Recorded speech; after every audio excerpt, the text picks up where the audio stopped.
Assalamualaikum warahmatullahi wabarakatuh. Perkenalkan, nama saya Gina Salsabila, kelas PAI 5D, Prodi Pendidikan Agama Islam, Fakultas Tarbiyah dan Keguruan, Universitas Islam Negeri Sultan Taha Saifuddin Jambi. Baiklah, di sini saya diberi tugas oleh dosen saya, yaitu dosen pengampunya Pak Iskandar, MK Metode Penelitian Pendidikan. Baiklah, yang akan saya jelaskan adalah penyusunan proposal penelitian dengan baik dan benar. Saya menjelaskan penyusunan proposal penelitian dengan baik dan benar. Saya akan menjelaskan terlebih dahulu, yaitu apa itu metode penelitian. Metode penelitian adalah suatu proses atau cara yang dipilih secara spesifik untuk menyelesaikan masalah yang diajukan dalam sebuah riset, dan serangkaian langkah-langkah yang sistematis atau terstruktur yang dilakukan oleh penelitian untuk menemukan jawaban yang tepat atas pertanyaan pada objek. Sistematika proposal penelitian. Yang pertama, tema dan judul. Yang kedua, pendahuluan. Pendahuluan itu terbagi menjadi 6, yaitu yang pertama, latar belakang. Yang kedua, identifikasi masalah. Yang ketiga, rumusan masalah. Yang keempat, batasan masalah. Yang kelima, tujuan penelitian. Yang keenam, manfaat penelitian. 3. Tinjauan pustaka. Tinjauan pustaka terbagi menjadi 3. Yang pertama, kajian teori atau landasan teori. Yang ketiga, kerangka berpikir atau kerangka teori. Yang ketiga, hipotesis. 4. Metode penelitian. Metode penelitian terbagi menjadi 6, yaitu yang pertama, jenis dan pendekatan penelitian. Yang kedua, waktu dan tempat penelitian. Yang ketiga, populasi dan sampel. Yang keempat, teknik pengumpulan data. Yang kelima, instrumen penelitian. Yang keenam, teknis analisis data, yaitu langkah-langkah penyusunan proposal penelitian dengan baik dan benar. Yang pertama, tema dan judul. Satu, harus menarik. Kedua, belum digunakan orang lain dan harus bersifat sesuatu yang dibutuhkan oleh masyarakat. 2. Pendahuluan. A. Latar belakang masalah. Latar belakang masalah berisi hal-hal yang mendapatkan akan penelitian dilaksanakan.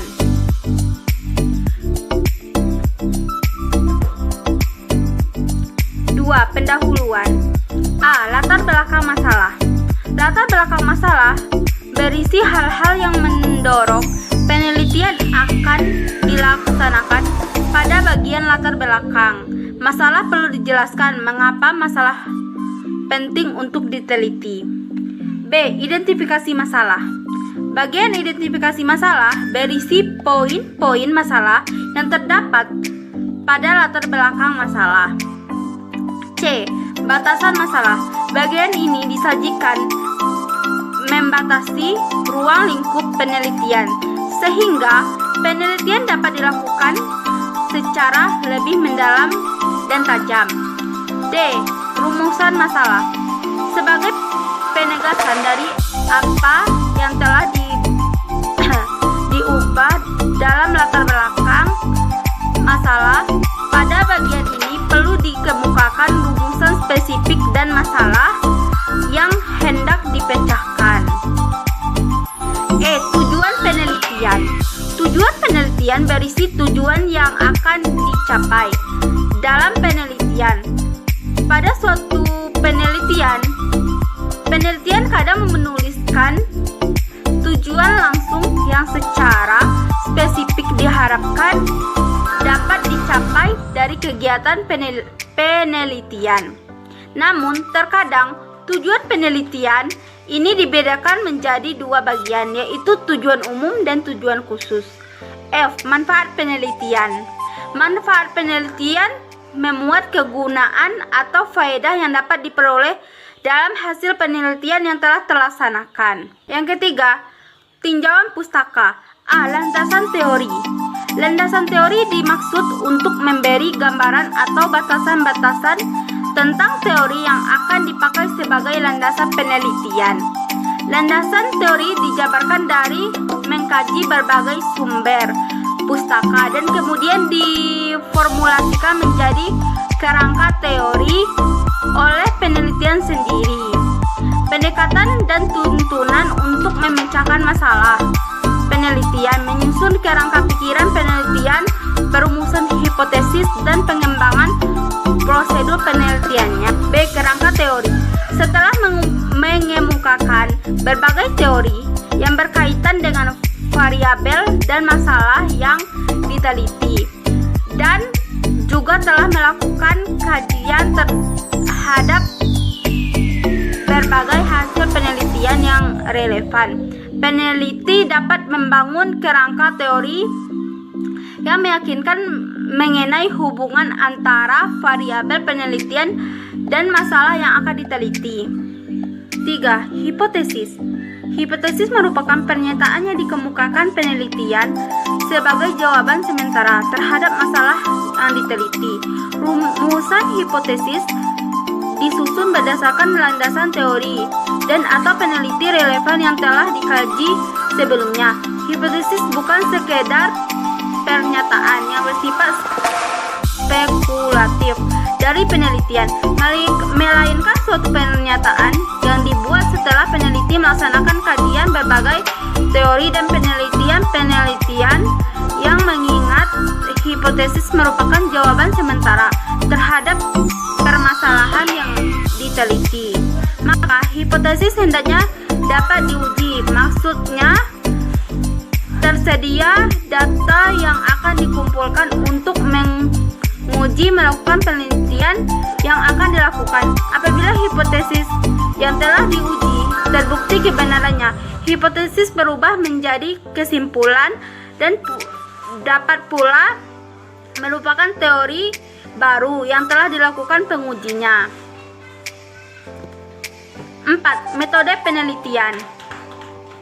A. Jenis dan pendekatan penelitian. Pada bagian yang dipaparkan tentang jenis penelitian yang akan dilaksanakan, misal peneliti eksperimen, peneliti tindakan kelas, atau yang lainnya.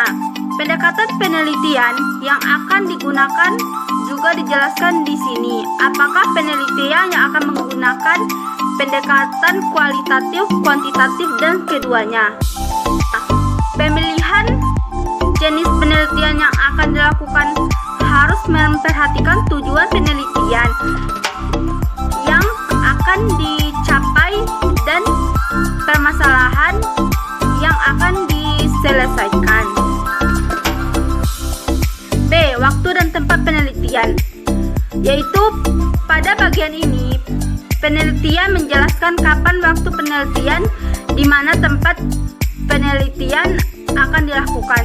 C. Populasi dan sampel, yaitu pada bagian ini peneliti menjelaskan siapa, populasi, dan sampel. Dari penelitian yang ada dilaksanakan, populasi adalah keseluruhan subjek yang menjadi wilayah generalisasi hasil peneliti, sedangkan sampel adalah sebagian anggota populasi yang dikenal tindakan penelitian.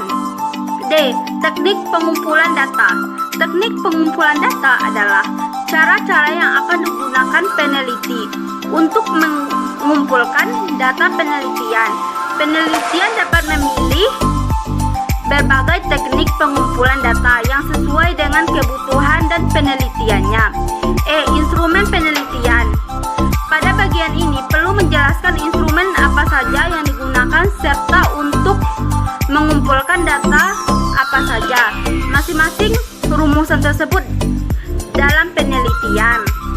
Instrumen penelitian yang dimaksud di sini adalah pembantu yang dipilih dan digunakan peneliti untuk mengumpulkan data. Teknik analisa data.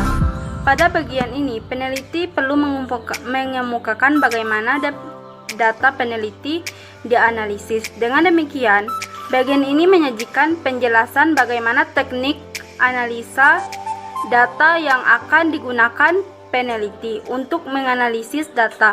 Apabila menggunakan statistik, semua teknik dan prosedur statistik yang digunakan untuk menganalisis data harus dipaparkan. 5. Daftar pustaka. Daftar pustaka merupakan keterangan tentang bacaan yang dijadikan sebagai bahan rujukan dari penelitian. Dalam daftar pustaka dapat dimasukkan tentang pustaka dari buku teks, jurnal, artikel, internet, atau kumpulan karangan lainnya. Tujuan yang pertama membantu pembaca untuk menelusuri detail topik dengan membaca sumber lain yang dituliskan dalam daftar pustaka. Yang kedua, bentuk penulis terhadap karya atau tulisan seseorang yang dijadikan sumber masukan dalam penyusunan artikel, laporan, atau penelitiannya.